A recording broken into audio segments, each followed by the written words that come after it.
आपको ये जताने आया हूं कि इस लड़ाई में आप अकेले नहीं है, हम आपका पूरा पूरा साथ देंगे।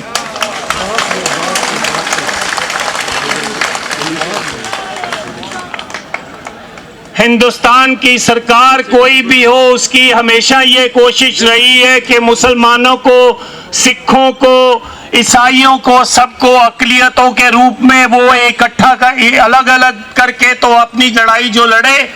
आज आपकी ताकत को देखते हुए एक और बड़े मुहाज की आज आप नींव रख रहे हैं कि हम अक़लियत नहीं है, हम मेजॉरिटी है।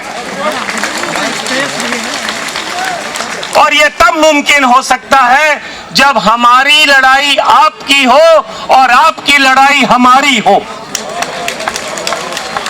ये तब हो सकता है जब वक्फ बोर्ड की जमीनें अगर बिहार में उठाई जाती हैं या कोई धक्का किया जाता है या यूपी में किया जाता है, तो पंजाब में से मुसलमान और सिख भाई वहां जाकर लड़ाई लड़ें और अपनी जो है उनको बताएं कि ये हम बर्दाश्त नहीं करेंगे।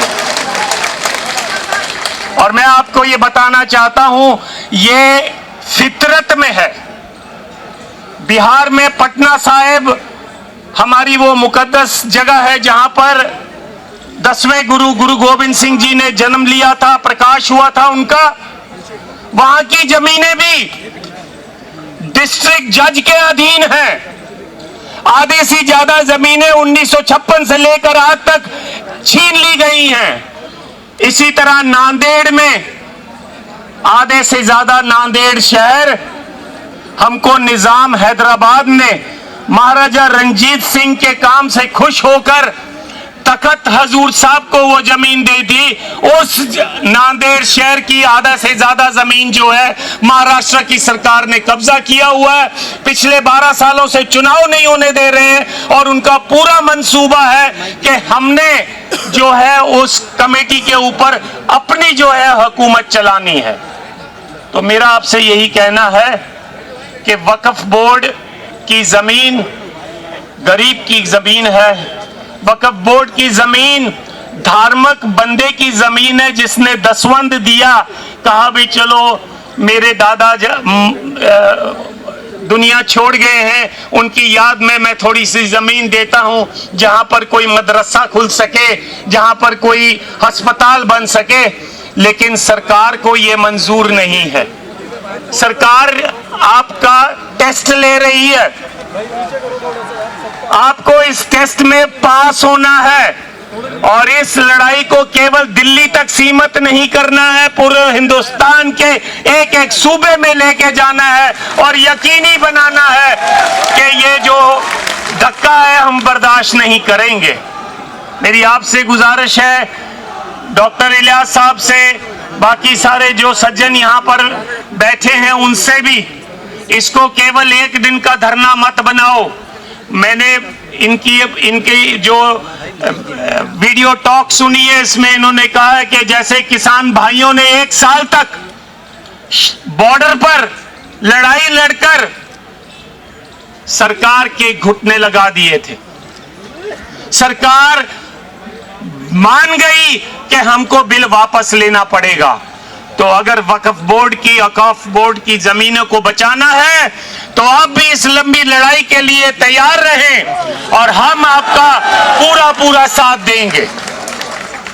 और उसके लिए अगर हमें जंतर मंतर पर भी 1 साल बैठना क्यों ना पड़ जाए, हम आपका पूरा साथ देंगे।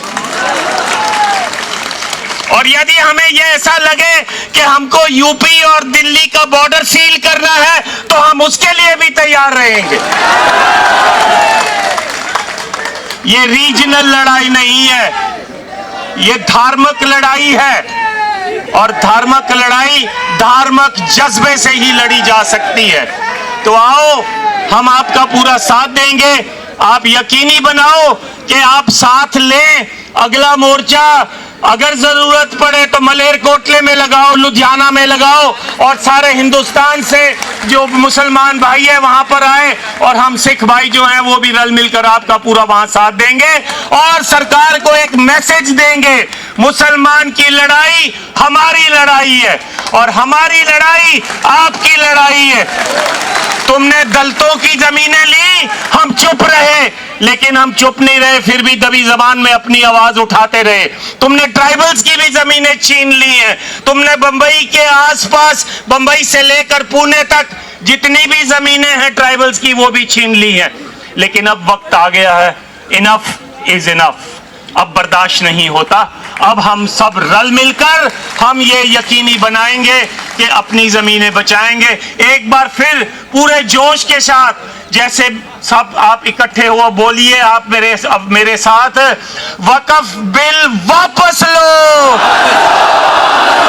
वक्फ बिल वापस लो, वक्फ बिल वापस लो। मुस्लिम, सिख, दलित, ट्राइबल एकता जिंदाबाद। मुस्लिम, सिख, ईसाई, दलित, ट्राइबल, बहुजन समाज एकता जिंदाबाद। इस आस के साथ संविधान विरोधी दस्तूर मुखालिफ होने के बारे में तफसील से बात करिए। तासुर ये दिया जा रहा है कि ये मुसलमानों का मामला है, हालांकि सच्चाई ये है कि ये मुसलमानों का मामला नहीं है, सिर्फ मुसलमानों का तो है ही है, लेकिन सिर्फ मुसलमानों का नहीं है, बल्कि ये मुल्क के दस्तूर का मामला है। इस मुल्क के दस्तूर साजों ने, मॉडर्न इंडिया के जो आर्किटेक्ट थे, उन्होंने जो खाका बनाया था इस मुल्क का, उसको ये लोग तोड़ देना चाहते हैं, तोड़ने की सिमत में चल रहे हैं। हमारे घरों में बिल्डोजर चल रहे हैं, मस्जिदों और मदरसों में बिल्डोजर चल रहे हैं, और अब ये वक्फ एक्ट के जरिए से भारत के दस्तूर पर, संविधान पर बिल्डोजर चलाया जा रहा है, चलाने की कोशिश हो रही है। तो मैं इसकी मुखालिफत तो हर हाल में करनी है, लेकिन आगे का लाहे अमल क्या होगा, आगे कैसे किया जाएगा, इसको ये लड़ाई कैसे लड़ी जाएगी। तो जैसा कि सब लोगों ने कहा कि ये शुरुआत है, तो जब किसी चीज की शुरुआत इतनी खूबसूरत हो तो उसकी जवानी और उसका शबाब कितना खूबसूरत होगा।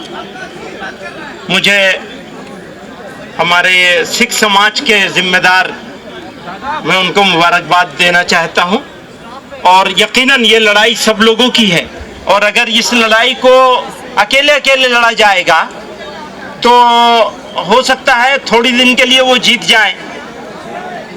लेकिन एक बात का यकीन है, मैं अपने मुसलमानों से और फिक्रमंद सिटीजन से, भारत के जो लोग चिंता में है कि ये भारत जा कहाँ रहा है, बनाया क्या जा रहा है, ये जो मेजोरिटोरियन स्टेट बनाने की कोशिश हो रही है, इसका बेहतरीन जवाब है जो इन्होंने कहा है कि यह अक़लियतों की अक्सरियत का मुल्क है, और सिर्फ हमें नहीं जमा होना है, बल्कि हमें अपने साथ और भी सबको जमा करना है। एक बात यह है। दूसरी बात यह है, हर लड़ाई के लिए कुर्बानी की जरूरत होती है। आप लड़ाई लड़ेंगे और आराम से बैठे रहेंगे, काम नहीं होगा। और जो बात उन्होंने कही, इन्होंने ही कही कि बस इनफ, बहुत हो गया, तो कुर्बानी देने के लिए हमें तैयार होना चाहिए। मैं मेहमानों का वक्त नहीं लूंगा, मैं तो अंदर का आदमी हूं, मेहमान नहीं हूं। बहुत सारे मेहमान यहाँ मौजूद हैं, तो मैं एक शेर पे अपनी बात खत्म करना चाहता हूँ। ये आगे का अज़्म है हमारा। थोड़ी तकलीफ़े रसन, कलीम आजिज़ मरहूम ने कहा था, थोड़ी तकलीफ़े रसन फिर थोड़ी सी तकलीफ़ेदार। रसन कहते हैं जेल को, तो अब सिर्फ सड़क से काम नहीं चलेगा। थोड़ी तकलीफ़े रसन फिर थोड़ी सी तकलीफ़ेदार, उसके बाद दोस्तों आराम ही आराम है।